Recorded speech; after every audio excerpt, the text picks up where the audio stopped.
കേരളത്തിൽ ഇപ്പോൾ കാലവർഷമാണ്. കാലവർഷത്തിൻ്റെ രൂപവും ഭാവവും മാറി മാറി വരുന്നു. കാലാവസ്ഥാ വ്യതിയാനത്തിൻ്റെ ഭാഗമായിരിക്കാം.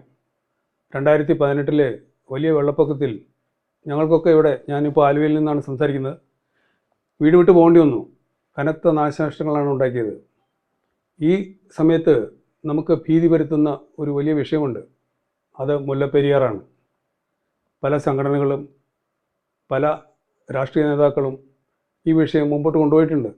പക്ഷേ ഒരു ഉത്തരമില്ലാതെ ജനങ്ങളിൽ, പ്രത്യേകിച്ച് ഈ മധ്യകേരളത്തിലുള്ള ജനങ്ങളുടെ മനസ്സിൽ ഭീതി പതിച്ച് ഈ മുല്ലപ്പെരിയാർ വിഷയം നിലകൊള്ളുകയാണ്. ഈ വിഷയത്തിൽ നമ്മുടെ കൂടെ സംസാരിക്കാനായിട്ട് എത്തിയിരിക്കുന്നത് മുല്ലപ്പെരിയാർ ഏകോപന സമിതിയുടെ ജനറൽ കൺവീനർ അഡ്വക്കേറ്റ് KS പ്രകാശൻജിയാണ്. നമസ്കാരം.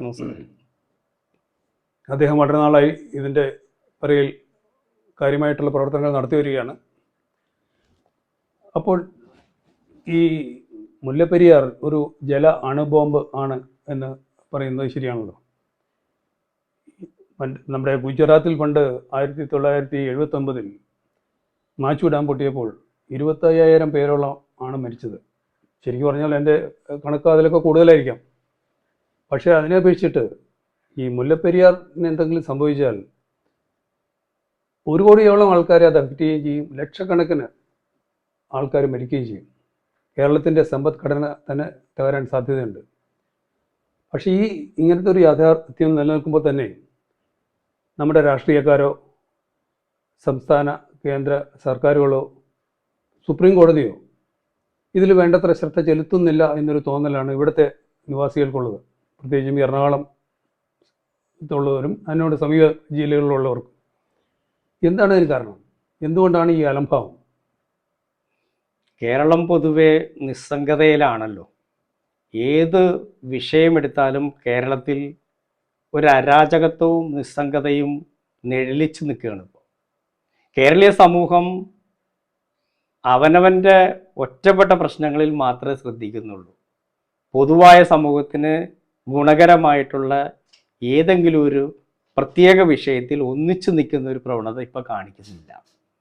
അതും മിക്കവാറും മറ്റുള്ളവരെല്ലാം മുതലെടുക്കുന്നു എന്നുള്ളതാണ്.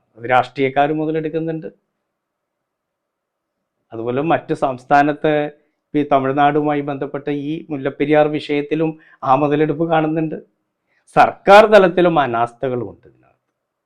അപ്പം ഇതെല്ലാം കൂട്ടി വായിക്കുമ്പോൾ മുല്ലപ്പെരിയാർ എന്ന് പറയുന്ന അതിഗുരുതരമായ കേരളം അഭിമുഖീകരിക്കുന്ന ഒരു ഇംപെൻഡിങ് ഡിസാസ്റ്റർ എന്ന് കേരള സർക്കാരാണ് പറഞ്ഞിട്ടുള്ളത്, നമ്മളല്ല. സർക്കാർ തന്നിട്ടുള്ള ഒരു കൃത്യമായ ഒരു രേഖയിൽ പറയുന്നു, this is an impending disaster എന്ന് പറഞ്ഞാൽ കേരളം കാത്തിരിക്കുന്ന ഒരു മഹാദുരന്തം എന്നാണ് അർത്ഥം. ഈ മഹാദുരന്തത്തെ കാത്തിരിക്കാതെ അതിന് വേണ്ടുന്ന പ്രിക്കോഷണറി മെഷേഴ്സ് എടുക്കുമോ എന്നുള്ളതാണ് കേരള ജനതയ്ക്ക് അറിയേണ്ടത്.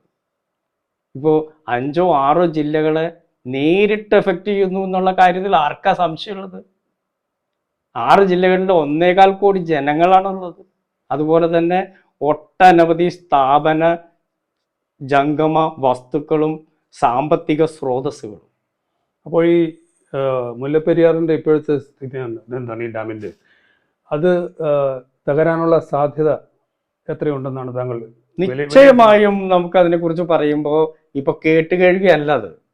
ഇപ്പോൾ സയൻറ്റിഫിക് ആയിട്ട് തന്നെ എത്രയോ പഠനങ്ങളും നടന്നു കഴിഞ്ഞു. 1979 മുതൽ നടക്കുന്ന പഠനം. ഇനി എന്ത് പഠനം നടക്കേണ്ടത് ഈ മേഖലയിൽ? അതായത് ഭൂകമ്പ സാധ്യത മേഖലയാണ് ഒന്ന്. അവിടെ റിച്ചർ സ്കെയിലിൽ ഒരു 5 എബോവ് വന്നു കഴിഞ്ഞാൽ നിശ്ചയമായിട്ടും ഡാം തകരും. അത് ആരും ഭീതിപ്പെടുത്താൻ വേണ്ടി അല്ല, പക്ഷെ ഭീതിജനകമായൊരു അന്തരീക്ഷം നിലനിൽക്കുന്നു. അതിൽ നമ്മളിനി തർക്കിച്ചിട്ട് കാര്യമില്ല. നമുക്ക് പരിഹാരമാണ് വേണ്ടത്. ജനങ്ങൾക്ക് ഇതിൻ്റെ യാഥാർത്ഥ്യങ്ങളെക്കുറിച്ച് അവർ എത്ര ബോധവാന്മാരാണെന്നുള്ളത് അറിയാൻ വയ്യ. ഇതൊരു 130 വർഷം പഴക്കമുള്ള ഒരു ഡാമാണ്, ഒരു സുർക്കി ഡാം, ഗ്രാവിറ്റി ഡാമാണ്. അപ്പോൾ അങ്ങനെയുള്ള ഒരു ഡാമിൻ്റെ ലൈഫ് എത്രയാണെന്നുള്ളതിന് ഒരു കണക്കുണ്ടാവുമല്ലോ. ബാക്കിയുള്ള സ്ഥലങ്ങളിലൊക്കെ, വെളിയിലുള്ള രാജ്യങ്ങളിലെല്ലാം എല്ലാ ഡാമിനും അതിൻ്റെ ലൈഫ് ഇത്ര വർഷമെന്ന് സ്ഥിരീകരിച്ചിരിക്കും. ഇത്തരം ഒരു ഡാമിന് ഒരു 50 വർഷമാണ് ജനറലായിട്ട് പറയുന്നത്. അതെ. അതേസമയം ഇതിപ്പോൾ 130 വർഷമായിരിക്കുകയാണ്. അപ്പോൾ എന്നിട്ടും ഈ കാര്യത്തിൽ ഇതിൻ്റെ ലൈഫ് നിശ്ചയിക്കാനായിട്ട് ഒരു ഇൻ്റർനാഷണൽ എക്സ്പേർട്സിൻ്റെ എല്ലാവരും വിളിച്ചിട്ട് ചെയ്യാനുള്ളൊരു ഒരു നടപടി സെൻട്രൽ വാട്ടർ കമ്മീഷൻ്റെയോ അല്ലെങ്കിൽ ഡാം സേഫ്റ്റിയുടെ അധികൃതർക്കോ എന്തുകൊണ്ടാണ് ഇല്ലാതെ വരാതിരിക്കുന്നത്?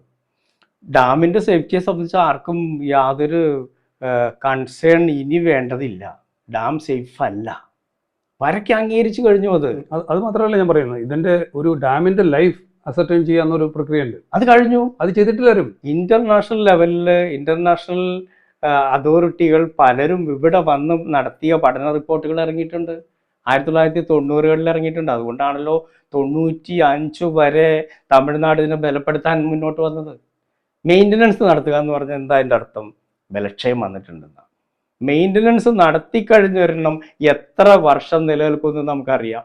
ലൈഫ് സ്പാൻ 50 years എന്ന് കൃത്യമായിട്ട് എഗ്രിമെന്റിൽ തന്നെ ഉള്ളതാ. 1886 ഇത് പണിത് അന്നത്തെ സമയത്ത് തന്നെ പറഞ്ഞു വെച്ചിരിക്കുകയല്ലേ 50 years. പിന്നെ നമ്മളുടെ എല്ലാം കേരളീയരുടെ ആയുസ്സിന്റെ ബലം കൊണ്ട് മാത്രം മുന്നോട്ട് പോകുന്നതാണ്.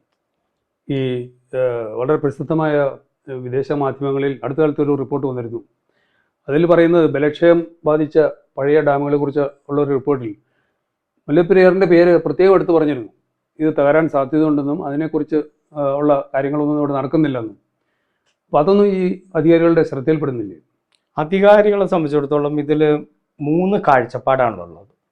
ഡാമിൻ്റെ ഉടമസ്ഥർ എന്ന് പറയുന്നത് തമിഴ്നാടാണ് എന്ന് സുപ്രീം കോടതി തന്നെ 2014 പറഞ്ഞു കഴിഞ്ഞു.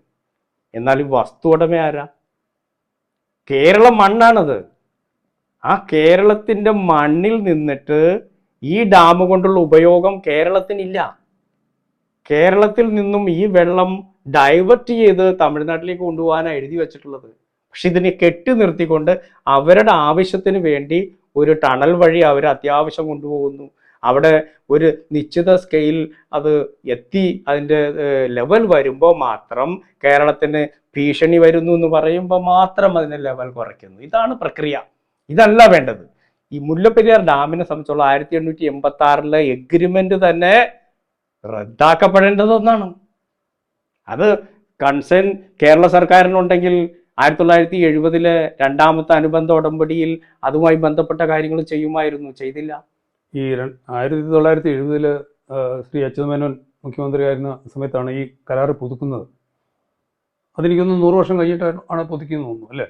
അപ്പോൾ ആ ഒരു കരാറാണ് കേരളത്തിൻ്റെ വാദങ്ങളെല്ലാം ബലഹീനമാക്കിയത് എന്ന് തോന്നുന്നില്ലേ? കൃത്യമായിട്ടും പറഞ്ഞാൽ 2014 മെയ് മാസം 7-ാം തീയതി സുപ്രീം കോടതി ഇറക്കിയ ഉത്തരവിൽ കൃത്യമായി കേരള സർക്കാരിനെ അത് കുറ്റപ്പെടുത്തിക്കൊണ്ട് പറഞ്ഞിട്ടുണ്ട്. 1970 ഈ അനുബന്ധ ഉടമ്പടി ഉണ്ടാക്കുന്ന സമയത്ത് നിങ്ങൾ എന്താലോചിക്കുകയായിരുന്നു എന്നാണ് ക്വസ്റ്റ്യൻ. അതിന് ഉത്തരം കൊടുക്കാൻ നമ്മുടെ കേരളം അതിനു വേണ്ടി വാദിച്ച വക്കീലിന് സാധിച്ചില്ല. ബഹുമാനപ്പെട്ട ഹരീഷ് പി സാൽവെ ആയിരുന്നു അന്ന് വാദിച്ചത്. അദ്ദേഹം തലകുനിച്ച് നിൽക്കേണ്ടി വന്നു എന്നുള്ളതാണ്. കാരണം 70 ഈ എഗ്രിമെന്റിൽ കേരളത്തിന് ദ്രോഹകരമായ ആ 999 വീണ്ടും എഴുതി ചേർത്തിരിക്കുക.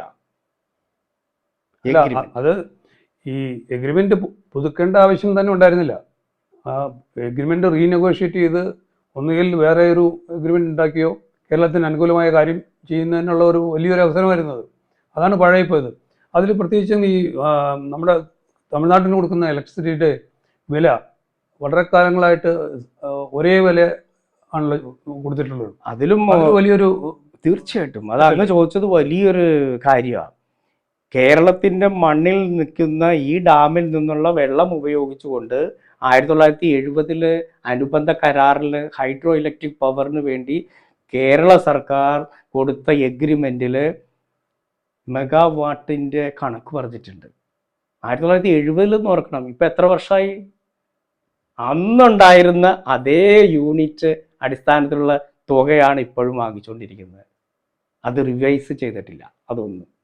അതുപോലെ തന്നെ പാട്ടക്കരാറിൽ പറയുന്ന 30 വർഷം കൂടുമ്പോൾ പുതുക്കേണ്ട പാട്ടക്കരാർ തുക അത് പുതുക്കിയിട്ടില്ല. ഈ അടുത്ത സമയത്ത് സർക്കാർ പറഞ്ഞിട്ടുള്ളത് പുതുക്കേണ്ട കാര്യത്തിന്റെ ചർച്ച നടക്കുന്നതാണ്. 30 വർഷമായി 3 പതിറ്റാണ്ടായിട്ട് റിവൈസ് ചെയ്യാൻ പറ്റാതെ കിടക്കുന്നു എന്ന് പറയുമ്പോൾ നമ്മുടെ സർക്കാർ നമ്മളോട് ജനങ്ങളോട് കാണിക്കുന്ന ആ ഉദാസീനത എത്രമാത്രം ഉണ്ടെന്ന് മനസ്സിലാക്കാം. അങ്ങ് ചോദിച്ച വൈദ്യുതിയുടെ കാര്യത്തിൽ ഇത് തന്നെയാണ്, റിവൈസ് ചെയ്തിട്ടില്ല. അപ്പൊ പാട്ടത്തുക റിവൈസ് ചെയ്തിട്ടില്ല, വൈദ്യുതി ഉൽപാദനത്തിന്റെ കാര്യത്തിൽ റിവൈസ് ചെയ്തിട്ടില്ല. അതെല്ലാം അവിടെ നിൽക്കട്ടെ, കേരളത്തിന്റെ മണ്ണിൽ നിൽക്കുന്ന ബാക്കി 8 ഡാമുകളുണ്ട്. അതിൽ നിന്നും യഥേഷ്ടം വെള്ളം കൊണ്ടുപോകുന്നുണ്ട് തമിഴ്നാട്ടിലേക്ക്.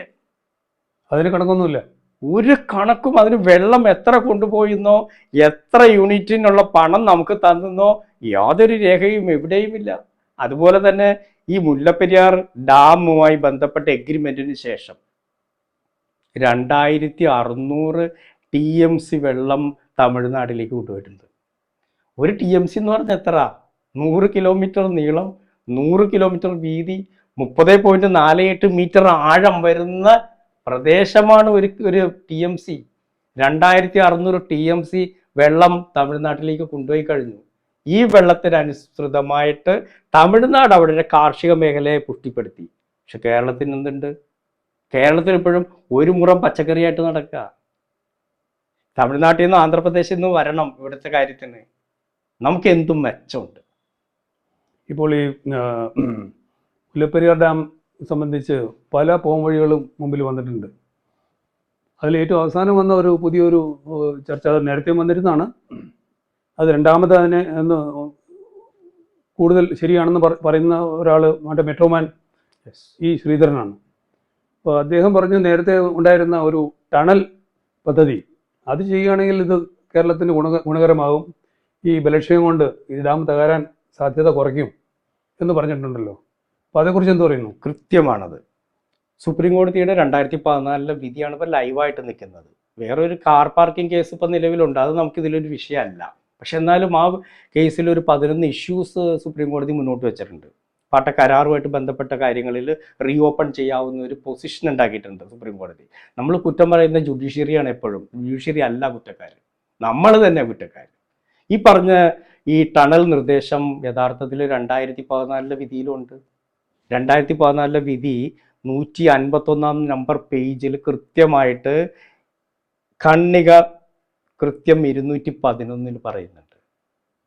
9ാമത്തെ ലക്കത്തിൽ പറയുന്നത് ആൾട്ടർനേഷനാണ്, സെക്കൻഡ് ബദൽ, രണ്ടാം ബദൽ എന്നുള്ളതാണ്. നിങ്ങൾക്ക് ആലോചിച്ചുകൂടെ എന്നുള്ളൊരു ചോദ്യമാണ്. അതിനെ തെറ്റിദ്ധരിച്ചിട്ട് നമ്മുടെ സർക്കാരും മറ്റുള്ള ആളുകളും പറയുന്നത് ഇതെങ്ങനെ പ്രാവർത്തികമാവുന്നവിടെ നിൽക്കട്ടെ, പക്ഷെ നമുക്കൊരു ബദൽ നിർദ്ദേശം വെച്ചല്ലോ, അത് ചർച്ച ചെയ്തുകൂടെ? പക്ഷെ 10 വർഷമായിട്ട് അത് ചർച്ചയില്ല. ആ ഒരു ടണൽ നിർദ്ദേശം ഈ ശ്രീധരൻ സാറ് മുന്നോട്ട് കൊണ്ടുവന്നിട്ടുണ്ട്. അദ്ദേഹത്തെ പോയി കണ്ടപ്പോൾ അദ്ദേഹം പറഞ്ഞത് ഇതൊരു നല്ല നിർദ്ദേശമാണല്ലോ, ഇത് ഈ ഡൗൺ സ്ട്രീമിലെ ജനങ്ങളുടെ, അതായത് നമ്മളുടെയൊക്കെ ഈ ഭയാശങ്ക കുറയ്ക്കാൻ സാധിക്കും, എന്നാണ് സുപ്രീം കോടതി അതിൽ എഴുതി വെച്ചിട്ടുള്ളത്. അപ്പൊ എന്തുകൊണ്ട് ഈ ടണൽ സംവിധാനം നിലവിലുള്ള 106.5 അടിയിൽ നിന്നും വെള്ളം കൊണ്ടുപോകുന്നതിന് പകരം അത് നിലനിർത്തിക്കൊണ്ട് തന്നെ താഴെ എവിടെയെങ്കിലും 50 ഫീറ്റാണ് പറയുന്നത്, എവിടെയെങ്കിലും അത് ചെയ്യാൻ പറ്റുന്ന സ്ഥലത്ത് ചെയ്താൽ ഡൈവർഷൻ നടക്കും, വാട്ടർ ലെവൽ താഴും. പക്ഷെ അത് ഏതോ ഒരു വാട്ടർ ലോബി അതിൻ്റെ പിന്നിൽ പ്രവർത്തിക്കുന്നുണ്ട്. ഈ ഒരു നിർദ്ദേശം നേരത്തെ CP റോയ് എന്ന് പറഞ്ഞ അവിടുത്തെ ഒരു സാമൂഹിക പ്രവർത്തകൻ മുമ്പോട്ട് കൊണ്ടുവന്നിരുന്നല്ലോ. അദ്ദേഹം ഇപ്പോൾ വൈപ്പിൽ ഇതുമായിട്ട് ബന്ധപ്പെട്ട ഒരു ടണൽ സമരത്തിന് നേതൃത്വം കൊടുത്ത് നിൽക്കുന്നുണ്ട്. അപ്പോൾ അന്ന് ഇത് മുമ്പോട്ടെടുത്തില്ലല്ലോ. അതായത് 2014 സുപ്രീം കോടതിയുടെ വിധി വന്നതോടുകൂടി ഈ ടണൽ വേണോ ഡാം വേണോ എന്നുള്ളൊരു തർക്കം വന്നു. പുതിയ ഡാം എന്നുള്ളൊരു കൺസെപ്റ്റുമായിട്ടാണ് നമ്മുടെ കേരളത്തിലെ രാഷ്ട്രീയ പാർട്ടികൾ മുഴുവൻ നീങ്ങിയത്. പുതിയ ഡാം എന്നുള്ള കൺസെപ്റ്റിന് തമിഴ്നാട് എതിരാണ്, അവർ ടണലിനും എതിരാണ്, അവരൊന്നിനും വഴങ്ങുന്നവരല്ലല്ലോ. കേരളത്തിൻ്റെ ആളുകളുടെ ജീവൻ തമിഴ്നാടിനൊരു വിഷയമല്ല എങ്കിൽ സെക്കൻഡ് ഒപ്പീനിയൻ അവർ പറഞ്ഞേനെ. പക്ഷെ പുതിയ ഡാം എന്നുള്ളൊരു കൺസെപ്റ്റിനെ അവരെതിർത്തു. നമ്മളുടെ ആളുകൾ മുഴുവൻ, രാഷ്ട്രീയ പാർട്ടിയും സർക്കാരും പറയുന്നത് പുതിയ ഡാമാണ്. ഈ പുതിയ ഡാമിലേക്ക് പോകണമെങ്കിൽ നമുക്കറിയാം ഏതൊരു കൺസ്ട്രക്ഷൻ ഇനി ഒരു 10 വർഷം നോക്കിയിരിക്കേണ്ടി വരും. അതുവരെ നമ്മൾ ഈ 136, 142 അടിയാക്കി വെച്ചിരിക്കുകയാണ്. ആ ലെവലിൽ നിന്നുകൊണ്ട് ഭയാശങ്കയിൽ ജീവിക്കണോ വേണ്ടയോ? അപ്പോഴാണ് ഈ രണ്ടാമത്തെ ഓപ്ഷൻ, ഈ സുപ്രീം കോടതി പറഞ്ഞിട്ടുള്ള ഈ ടണൽ നിർദ്ദേശം എടുക്കണമെന്ന് ആവശ്യപ്പെട്ടുകൊണ്ട് ഒരു 2022 മുതൽ ആളുകൾ മുന്നോട്ട് വന്നു തുടങ്ങിയത്. ഏതാണ്ട് 2 വർഷം 3 വർഷം ആകുന്നുള്ളൂ. ശ്രീധർ സാറും ഏതാണ്ട് 3 വർഷമായിട്ടുള്ള ഇത് പറഞ്ഞിട്ട്. അപ്പോൾ ആ നിർദ്ദേശം പരിഗണിക്കണം എന്ന് ആവശ്യപ്പെട്ടുകൊണ്ടാണ് പ്രൊഫസർ CP റോയി അടക്കമുള്ള ആളുകളുമായിട്ട് ബന്ധപ്പെട്ട് ഇപ്പോൾ ഒരു മൂവ്മെന്റ് ഉണ്ടാക്കിയിട്ടുള്ളത്. മുല്ലപ്പെരിയാർ ഏകോപന സമിതി അതിന് നേതൃത്വം കൊടുക്കുന്നുണ്ട്. ടണൽ സമരസമിതി എന്നുള്ള ഒരു സമിതി ഉണ്ടാക്കിയിട്ട് അത് വൈപ്പിൻ മേഖലയിൽ ഏതാനും ചെറുപ്പക്കാർ, എന്തിനും ഡിവോട്ടഡ് ആയിട്ടുള്ള കുറേ ആളുകൾ ഇതിനു വേണ്ടി ഇറങ്ങിയിട്ടുണ്ട്. ഇപ്പോൾ 250 ഏറെ ദിവസങ്ങളായിട്ട് അവർ ഉപവാസ സമരത്തിലാണ്. അപ്പോൾ സമരം ചെയ്യുന്നത് അധികാരികളുടെ കണ്ണു തുറപ്പിക്കാൻ വേണ്ടിയാണ്. പക്ഷെ സെൻട്രൽ ഗവൺമെൻറ് ഇതുമായി ബന്ധപ്പെട്ട് കേന്ദ്ര ജല കമ്മീഷൻ ഔദ്യോഗികമായിട്ട് നമുക്ക് ടണൽ സമരസമിതിക്ക് ഏകോപന സമിതിക്ക് ഒരു കത്ത് തന്നിട്ടുണ്ട്.